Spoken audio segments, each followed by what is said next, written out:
In the heart of Willowbrook, a quaint little town known for its cobblestone streets and colorful gardens, there lived a baker named Clara. Her bakery, Clara's Crumbs, had once been the pride of the town. People would line up outside her shop every morning, eager to taste her buttery croissants, rich chocolate tarts, and warm apple pies. The aroma of freshly baked bread wafted through the air, drawing smiles from everyone who passed by. But lately, things weren't as sweet as they used to be. For months now, Clara had noticed fewer customers coming in. Newer bakeries had popped up around town, offering trendy cupcakes, vegan pastries, and gluten-free options. Social media was flooded with pictures of their Instagram-worthy desserts, while Clara's humble creations seemed outdated. Sales were dwindling, and so was her confidence. "I've lost my touch," Clara muttered one evening as she wiped down the counter. She looked at the empty display case and sighed. Maybe baking isn't meant for me anymore.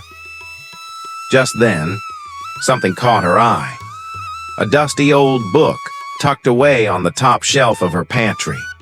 She hadn't seen it before. It must have belonged to her grandmother, who had taught her how to bake when she was just a child. Curious, Clara pulled it down and blew off the layer of dust. On the cover, written in elegant gold lettering, were the words, "The Enchanted Recipe Book." She opened it cautiously, half expecting nothing extraordinary to happen. But as she flipped through the pages, she realized this wasn't an ordinary cookbook. Each recipe glowed faintly under the light, and tiny notes scribbled in the margins seemed to shift and change as she read them. One note said, "To rediscover your passion, try something new. Innovation is the yeast that makes dreams rise." Clara raised an eyebrow. "Well, I could use some rising these days," she chuckled softly. Deciding to give it a shot, she picked a recipe titled Moonlit Lavender Scones.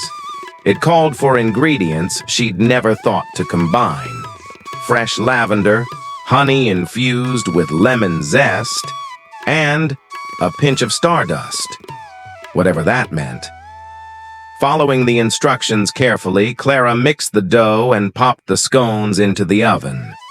As they baked, a strange but delightful scent filled the room, calming yet invigorating, like walking through a field of flowers under a starry sky. When she pulled them out, the scones sparkled faintly, as if dusted with moonlight. The next morning, Clara placed the scones in her display case, unsure if anyone would even notice. To her surprise, a young woman walked in shortly after opening time. "What are those?" the woman asked, pointing to the glowing scones. "They're moonlit lavender scones," Clara replied hesitantly. "I'll take two," the woman exclaimed excitedly. Word spread quickly. By noon, Clara had sold out of the magical scones. Customers raved about their unique flavor and calming effect. For the first time in months, Clara felt a spark of hope. Encouraged, she returned to the enchanted recipe book each night, experimenting with more recipes.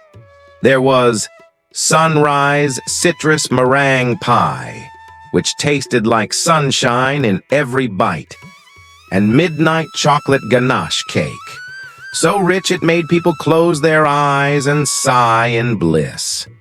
Each creation brought something special, not just delicious flavors, but emotions and memories tied to them. As her reputation grew, Clara began attracting not only locals but also tourists, eager to experience her mystical treats. Yet despite her success, she didn't forget why she started baking in the first place: to bring joy to others. One day, a little girl came into the shop holding a crumpled dollar bill. "I want to buy a cookie for my mom," she said shyly. "She's sad because she lost her job." Clara's heart melted. She handed the girl a golden sugar cookie shaped like a sunflower. "This one's on me," she said with a warm smile. "Tell your mom it's full of sunshine to brighten her day." The girl beamed and ran off. Moments later, Clara heard laughter outside, the kind that comes from pure happiness. Looking out the window, she saw the mother and daughter sharing the cookie, smiling brighter than they had in weeks. It reminded Clara of her own childhood, when her grandmother would bake cookies to cheer her up after a tough day at school. That memory reignited her love for baking, not just as a business, but as a way to connect with people and make their lives a little sweeter. Over time, Clara expanded her menu to include both traditional favorites and innovative creations. She hosted workshops to teach aspiring bakers how to find their own magic in the kitchen. And though the enchanted recipe book eventually stopped glowing, Clara no longer needed it. She had rediscovered her creativity, resilience, and passion, all within herself. Years later, when asked about the secret to her success, Clara simply smiled and said, "Baking is more than mixing flour and sugar. It's about pouring your heart into what you do, staying open to new ideas and remembering why you started in the first place. Sometimes, all it takes is a little sprinkle of belief to turn things around." And so, Clara's Bakery became more than just a place to buy pastries. It became a symbol of hope, reminding everyone that even in the darkest times, we all have the power to rise again.